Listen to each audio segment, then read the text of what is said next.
The word yoga, as most of you doubtless know, is the same as our word yoke, Y-O-K-E, and the Latin word jungere, to join. Join, junction, yoke, union, all these words are basically from the same root. And so likewise, when Jesus said, "My yoke is easy," he was saying, really, my yoga is easy. And the word, therefore, basically denotes the state that would be the opposite of what our psychologists call alienation, or what Buddhists call Sakaya Drishti, the view of separateness, the feeling of separateness, the feeling of being cut off from being. And most civilized people do in fact feel that way, because they have a kind of myopic attention focused on their own boundaries and what is inside those boundaries, and they identify themselves with the inside, and don't realize that you cannot have an inside without an outside. That would seem, wouldn't it, to be extremely elementary logic, that we could have no sense of being ourselves, of having a personal identity, without the contrast of something that is not ourselves, that is to say, other. But the fact that we don't realize that self and other go together is the root of an enormous and terrifying anxiety. Because what will happen when the inside disappears? What will happen when the so-called I comes to an end, as it seems to? Of course, if it didn't, if things did not keep moving and changing, appearing and dissolving, the universe would be a colossal bore. And therefore, you are only aware that things are all right for the moment. I hope most of the people in this gathering have a sort of genial sense inside them that for the time being, things are going on more or less okay. Some of you may be very miserable. And then your problem may be just a little different, but it's essentially the same one. But you must realize that that sense of life being fairly all right is inconceivable and unfeelable unless there is way, way, way in the back of your mind the glimmer of a possibility that something absolutely unspeakably awful might happen. It doesn't have to happen. Of course, you'll die one day. But there always has to be the vague apprehension, the Hintergedanke, that the awful awfuls are possible. It gives spice to life. Now, these observations are in line with what I'm going to talk about tonight, the intellectual approach to yoga. There are basically certain principal forms of yoga. Most people are familiar with Hatha Yoga, which is a psychophysical exercise system, and that's the one you see demonstrated most on television because it has visual value. You can see all these exercises of lotus positions and people curling their legs around their necks and doing all sorts of marvelous exercises. And they're good exercises. The most honest yoga teacher I know is a woman who teaches Hatha Yoga and doesn't pretend to be any other kind of guru, and she does it very well. Then there is Bhakti Yoga. Bhakti means devotion. And I suppose in general you might say that Christianity is a form of Bhakti Yoga, because it is yoga practiced through extreme reverence for and love for some being felt more or less external to oneself, who is the representative of the divine. Then there is karma yoga. Karma means action. And incidentally, that's all it means. It does not mean the law of cause and effect. When we say that something that happens to you is your karma, all it's saying is it's your own doing. Nobody's in charge of karma except you. Karma yoga is the way of action, of using one's everyday life, one's trade, or an athletic discipline like sailing or surf riding or track running as your way of yoga, as your way of discovering who you are. Then there's Raja Yoga. That's the royal yoga. And that's sometimes also called Kundalini Yoga. And that involves very complicated psychic exercises having to do with awakening the serpent power that is supposed to lie at the base of one's spiritual spine and raising it up through certain chakras or centers until it enters into the brain. There's a very profound symbolism involved in that, but I'm not going into that. And then finally there are several others. There's mantra yoga. Mantra yoga, which is the practice through chanting of humming, either out loud or silently, certain sounds which become supports for contemplation, for what is in Sanskrit called jhana. And jhana is the state in which one is clearly awake and aware of the world as it is, as distinct from the world as it is described. In other words, in the state of jhana, you stop thinking. That is to say, you stop talking to yourself and figuring to yourself and symbolizing to yourself what is going on. You simply are aware of what is. And nobody can say what it is because, as Korzybski well said, the real world is unspeakable. It's a lovely double take in that. But that's jhana. That's zazen, where one practices to sit absolutely wide awake with eyes open, but not thinking. That's a very curious state, incidentally.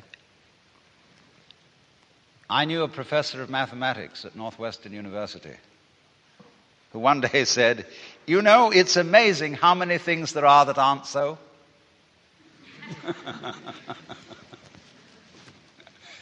He was talking about old wives' tales and scientific superstitions and so on. But when you practice jhana, you're amazed how many things there are that aren't so. Because when you stop talking to yourself and you are simply aware of what is,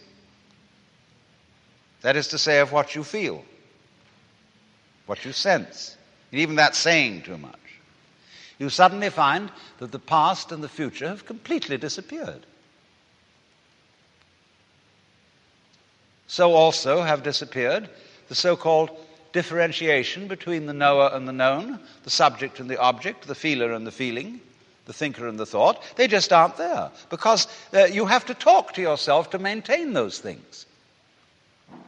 They're purely conceptual. They're ideas. They're phantoms, ghosts. So when you allow thinking to stop, all that goes away. And you find you're in an eternal here and now. And there's nowhere you're supposed to be. There's nothing you're supposed to do. There's nowhere you're supposed to go, because in order to think you're supposed to do something, you have to think. And so it's incredibly important to unthink at least once a day for the very preservation of the intellectual life. So if we stop that temporarily and get our mind clear of thoughts, we become, as Jesus said, again as children, and get a direct view of the world. which is very useful once you're an adult. There's not much you can do with it when you're a baby, because everybody pushes you around. And they pick you up and sit you there, they sit you there. And you can't do much except practice contemplation. Only you can't tell anyone what it's like. But when, as an adult, you can recapture the baby's point of view, you will know what all child psychologists have always wanted to know, how it is that a baby feels. And the baby, according to Freud at least, has the oceanic experience. That is to say, a feeling of complete inseparability from what's going on. The baby is unable to distinguish between the universe and his or her action upon the universe.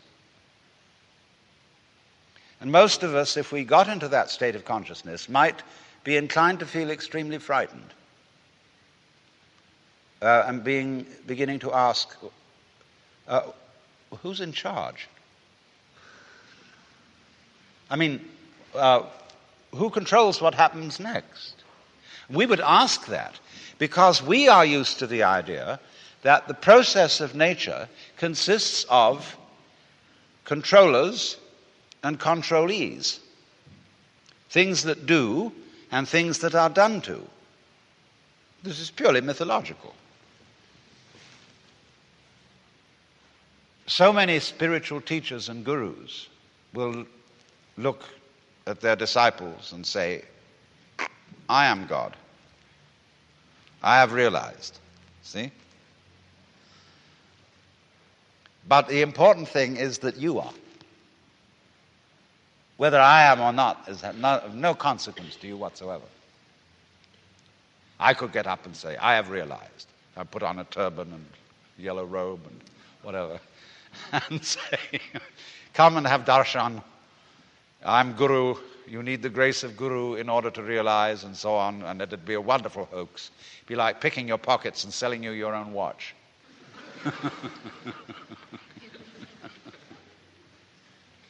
But the point is, you are. Now, what are we saying when we say that? We're obviously saying something very important. Alas and alack, there is no way of defining it. That is to say, going any further into words about it. See, when a philosopher hears such a statement as Tattvamasi, you are it, or there is only the eternal now, the philosopher says, yes, I don't see why you're so excited about it. What do you mean by that? And that he asks that question because he wants to continue in a word game. He doesn't want to go on into an experiential dimension. He wants to go on arguing because that's his trip. And all these great mystical statements mean nothing whatsoever. They're ultimate statements. Just as, the trees and the clouds and the mountains and the stars have no meaning because they're not words. Words have meaning because they're symbols, because they point to something other than themselves. But the stars, like music, only bad music has any meaning. Classical music never has a meaning. And to understand it, you must simply listen to it and observe its beautiful patterns. Go into its complexity. So, when your mind, that is to say your verbal systems, get to the end of their tether, that is to say, when they arrive at the meaningless statement, here is the critical point. And the method of jnana yoga is to exercise one's intellect to its limits, so that you get to the point where you have no further questions to ask. You can do this in philosophy study if you've got the right kind of teacher who shows you that all philosophical opinions whatsoever are false. Or at least if not false, extremely partial. And so you feel a kind of intellectual vertigo, which is called in a Zen Buddhist poem, above not a tile to cover the head, below not an inch of ground to stand on. Well, where are you then?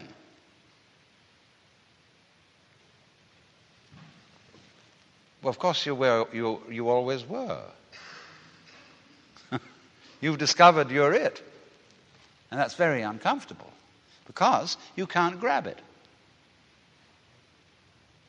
See here, I've discovered that whatever it is that I am, and that's not something inside my head. It is just as much out there as it is in here, but whatever it is, I cannot get hold of it. Well, that gives you the heebie-jeebies. You get butterflies in the stomach, anxiety, traumas, and all kinds of things. But this was all explained by Shankara, the great Hindu commentator on the Upanishads, the great master of the non-dualistic doctrine of the universe, when he said, "That which knows, which is in all beings the knower, is never an object of its own knowledge."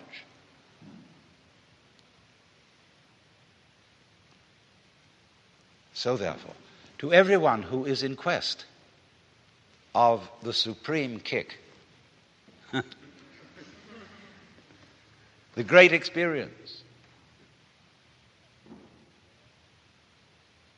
the vision of God, whatever you want to call it, liberation. When you think that you're not it, any old guru can sell you on a method to find it. And that may not be a bad thing for him to do. Because, as Blake said, a fool who persists in his folly will become wise. And a clever guru is a person who leads you on. Here, kitty, kitty, kitty, kitty, kitty. I've got something very good to show you. Yeah. You just wait. Oh, but you've got to go through a lot of stages yet. You say, can I get that? Oh, I want to get that. You know, all the time it's you. I was talking with a Zen master the other day, and he said, "You should be my disciple." I looked at him and said, "Who was Buddha's teacher?" And he looked at me in a very odd way and said,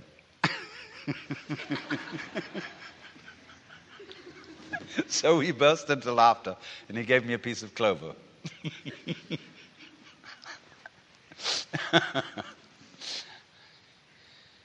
So,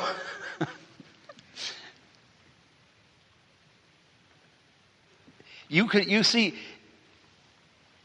so long as you can be persuaded that there's something more that you ought to be than you are, you've divided yourself from reality, from the universe, from God, or whatever you want to call that, the tat in Tattvamasi. And you will find constantly, if you are interested in anything like this, in psychoanalysis, in Gestalt therapy, in sensitivity training, in any kind of yoga or what have you, that there will be that funny sensation of what I'll call spiritual greed that can be aroused by somebody indicating to you, there are still higher stages for you to attain. You should meet my guru.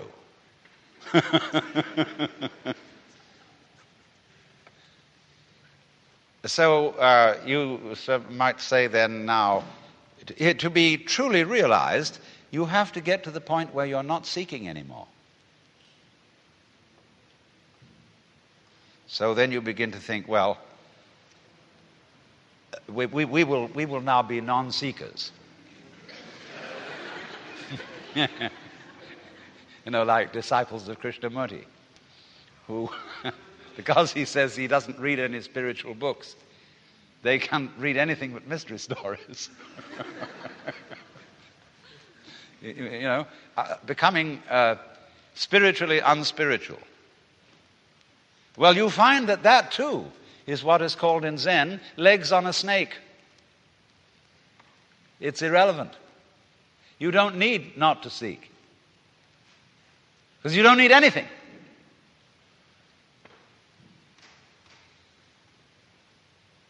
And it's like crawling into a hole and pulling the hole in after you. And the great master of this technique was a Buddhist scholar who lived about 200 AD called Nagarjuna. He invented a whole dialectic. He had a whole school called Madhyamika, where the, as it were, leader of the students would simply destroy all their ideas, absolutely abolish their philosophical notions. And they get the heebie-jeebies. They see he didn't have the heebie-jeebies. He seemed perfectly relaxed in not having any particular point of view. Well, they said, "Teacher, how can you stand it? We have to have something to hang on to."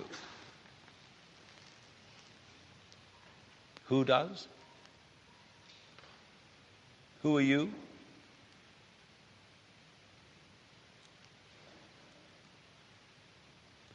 And eventually you discover, of course, that it's not necessary to hang on to anything, to rely on anything. There's nothing to rely on, because you're it. It's like the universe. It's like asking the question, where is the universe? And by that I mean the whole universe. Whereabouts is it in space? Everything in it is falling around everything else, but there's no concrete floor underneath for the thing to crash. Because the space,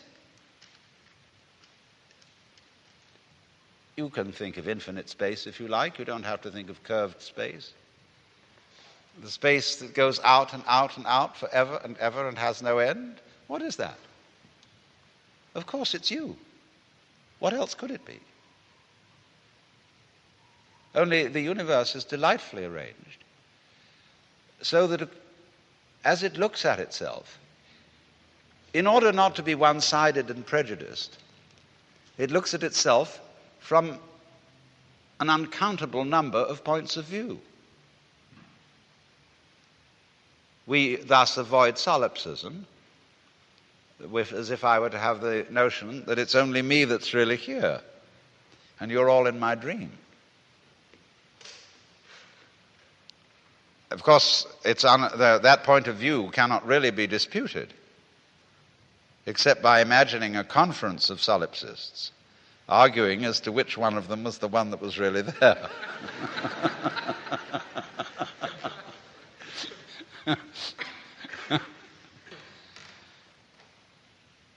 Now, you see, if you understand what I'm saying with your intelligence, and then take the next step and say, but I understood it now, but I didn't feel it. Then next I raise the question, why do you want to feel it? You say, I want something more, because that's again that spiritual greed. And you could only say that because you didn't understand it. There is nothing to pursue because you're it. And if you don't know that, you always were it. And if you don't know that, in other words, to put it in Christian terms or Jewish terms, if you don't know that you're God from the beginning, what happens is that you try to become God by force. Therefore, you start being violent and obstreperous and this and that and the other. All our violence, all our competitiveness, all our terrific anxiety to survive is because we didn't know from the beginning that we were it. Well, then you would say, if we did know from the beginning, as in fact you did, when you were a baby, but then everybody says, well, nothing would ever happen. But it did happen, didn't it? And it's, some of it's pretty messy. But what people don't realize is they say, well, take the Hindus. It's basic to Hindu religion that we are all God in disguise, and that the world is an illusion. All that is a sort of half-truth. But if that is the case, if Hindus, and really awakened Hindus, by the knowledge of their union with the Godhead, would simply become inert, why then Hindu music? The most incredibly complex, marvelous technique. When they sit and play, they laugh at each other. They're enjoying themselves enormously with these very complicated musical games. But when we come and the symphony orchestra gets up, everybody dresses in evening dress, the most serious expression, and all the audience is down, and it's like it's in a kind of church. And there's none of that terrific zest where the drummer, the tabla player, laughs at the sarod player as they compete with each other in all kinds of marvelous improvisations. So if you do find out, by any chance, who you really are, you, instead of becoming merely lazy, you start laughing. And laughing leads to dancing. And dancing needs music. And we can play with each other for a change.